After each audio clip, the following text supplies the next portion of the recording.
Red Bull has won 41 out of the last 50 races in Formula One.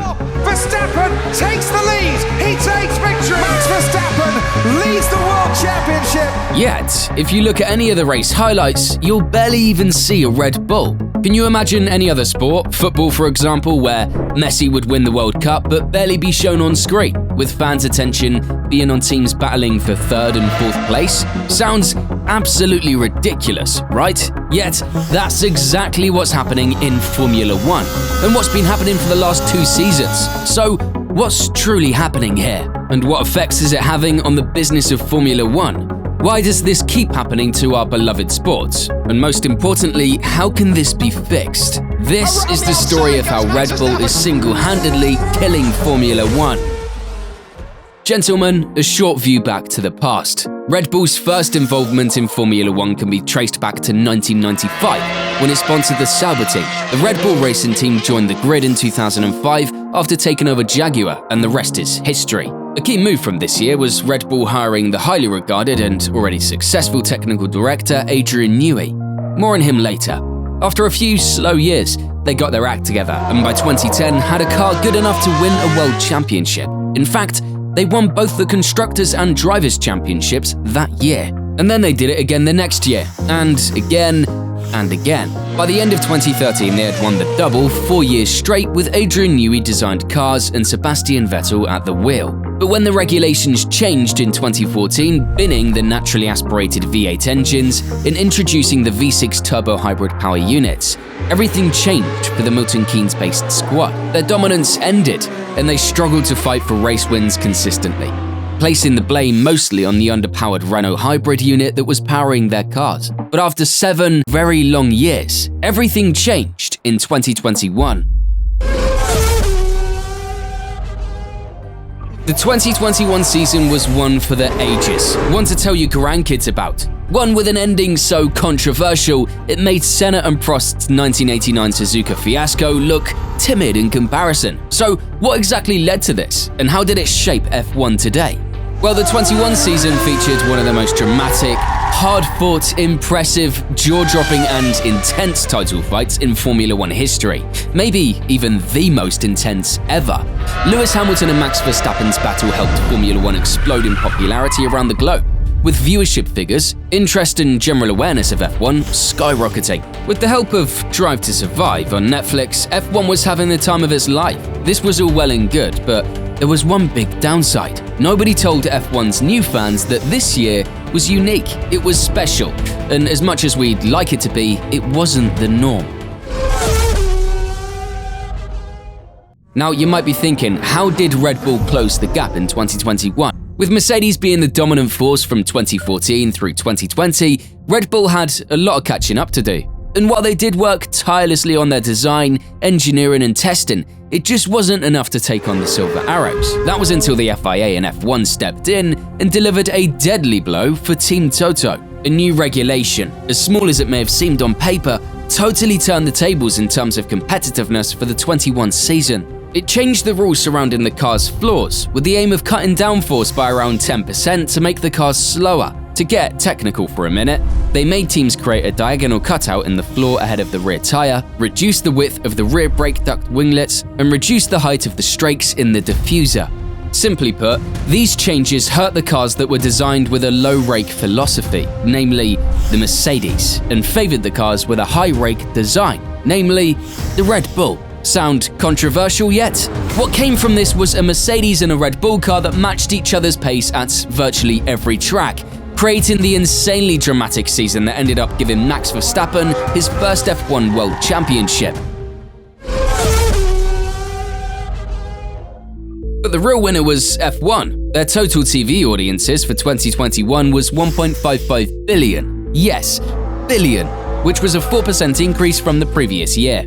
The title-deciding showdown in Abu Dhabi pulled a crazy 108.7 million viewers, which was 29% higher than the same race in 2020. And in terms of specific countries, the biggest game was in the Netherlands. No surprise there, with a whopping 81% increase, with the USA second growing 58%. So, with all these new fans on board, surely F1 would provide as much entertainment in 2022, right? Well, not quite. The build-up to the 2022 season had fans excited as they awaited the brand new regulations, bringing a fresh look to the cars. It was promised that the new design would allow closer racing, and with the cost cap in place, should create a closer field overall. This all sounded well and good, and to be honest, the start of the 2022 season was looking promising. Mercedes appeared to have dropped the ball with the new regulations in a shocking upset for the team that had been so good up to this point. Meanwhile, Red Bull and Ferrari emerged as the two fastest teams, with the Tifosi shouting, "This will be our year," with slightly deluded and optimistic undertones for the 15th consecutive year. Sorry ragazzi. But their hopes and dreams didn't seem too far-fetched as they took the fight to Red Bull early on, winning 2 of the 3 races. Red Bull had also suffered a devastating double mechanic DNF in the season opener, and another for Max in the 3rd Grand Prix in Australia. Was this going to be a year where not only speed but also reliability proved vital in the title fight? It sure looked that way at the start, but Red Bull quickly fixed their car's woes, took off running, and never looked back. They proceeded to win 16 of the remaining 19 races that year, with Max Verstappen responsible for 14 of those. The pace was there for Ferrari, creating interesting qualifying sessions and slightly less interesting races, but dubious strategy calls and poor driver errors made Red Bull's job a lot easier on track. After the summer break, the wheels well and truly fell off the Scuderia's wagon, and the title fight was all but over. In total, the Bulls won 17 out of those 22 races that year in a dominant display of power. All looked calm, under control and cohesive at Red Bull. Basically the exact opposite of how they've looked recently. So by the time 2023 rolled around, we were all praying to the racing gods to see less dominance. They must have misheard us though, because what we got instead was something even more ominous. See, when the new regulations were announced, people were excited to see different cars, different styles of racing, and most importantly, different teams and drivers on top. But most people were sleeping on one man, and that man's name is Adrian Newey. Being the chief technical officer of Red Bull, he's basically in charge of designing the entire car. Sounds like a lot of responsibility, but not to a man who's won 12 F1 Constructors titles and 13 Drivers' Championships with cars he's designed, along with countless other major races and championships outside F1. But there's one key element that links Newey, Red Bull's current dominance, and the current regulations, and that element is ground effect. When the current regulations were announced, Newey must have thought that it was his birthday and Christmas rolled into one, because after almost 40 years, ground effect was coming back to Formula 1 in a big way. This was good news for the Englishman, because he happens to know a thing or two about ground effect. In fact, he graduated with first-class honours in aeronautics and astronautics at university, and his entire thesis was written around the phenomenon of ground effect. By combining his studies with his experience designing ground effect cars in the 80s, he and Red Bull had a massive head start. Even after ground effect got banned, he designed many more F1 cars whose strong points were largely diffuser or other aero-based innovations. Take the Williams FW17B or Red Bull RB6 as examples, 2 big brain moment cars designed by the man himself. Simply put, the man is an aerodynamics genius, but his story wasn't finished yet. As if the Red Bull's 2022 challenger, the RB18, wasn't fast enough. Once they and Newey had a year under their belts with it, they went to town in 2023. They produced the RB19, a car fast enough to win 21 of the season's 22 races. Yikes! We were all hoping that the other teams, or at least one other team, would step up to the plate and deliver a Red Bull beater, but it just didn't happen. They proved to be too strong for the might of Ferrari or Mercedes, who were the most realistic hope for the F1 fanbase to spice up the competition. It turned out to be Aston Martin who gave the Bulls the best run for their money, and even the reason for that was slightly worrying. They had hired Dan Fallows from Red Bull, a man who saw their designs from the inside and was able to take some ideas and knowledge to the team in green. But for the most part, Max Verstappen drove with undeniable speed, precision, and most importantly, consistency, and was miles ahead of the competition. There was some potential for a title fight between him and his teammate Perez, with Checo winning 2 of the first 4 races, but the hopes of an intra-team battle quickly faded and Perez's pace seemed to disappear by just the 5th race of the season in Miami. Even as the order of teams changed behind them, with different teams and drivers fighting it out for second place, Verstappen's victories just kept on coming. The Singapore Grand Prix wasn't their finest moment though. The street track's curbs forced them to raise the ride height of their car, and it didn't react kindly. They were way off pace thanks to the new setup, and didn't even end up on the podium. Carlos Sainz took the only non-Red Bull victory of the year, but after that it was back to business for the Dutchman. The record-breaking year saw Max claim his third championship with ease, and he broke a couple of records in the process. He catapulted himself to third on the all-time race win list. He broke his own record for most race wins in a season, increasing his 15 in 22 to 19 in 23. He broke the record for most consecutive wins, taking 10 in a row. He scored the most points in a single season by a driver. He became the first driver to lead over 1,000 laps in a single season. He and Perez secured Red Bull's first ever 1-2 in the Drivers' Championship. He also broke the records for the most consecutive wins from pole, 16, and most wins from pole in a season, 12, most consecutive races as a championship leader, 39, most consecutive points scored, most pit stops by the winning driver in one race, most sprint wins in a season. Is there any need to go on? And if you think it sounds boring, well, you're not the only one. There's proof that it was boring to watch too, and this had a knock-on effect.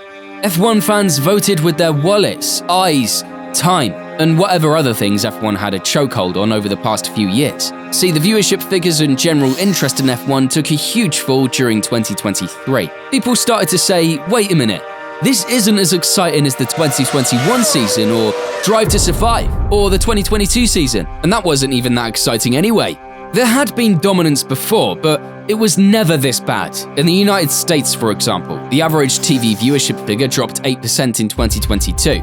That's over 100,000 people less, meaning millions of dollars lost in ticket sales, advertisement revenue, and TV money. The addition of the Vegas street race helped boost this number too, meaning most of the others had fallen even more. And the Miami GP, something F1 fans would be falling head over heels for, saw a 24% drop on US TV in 2023 compared to the previous year.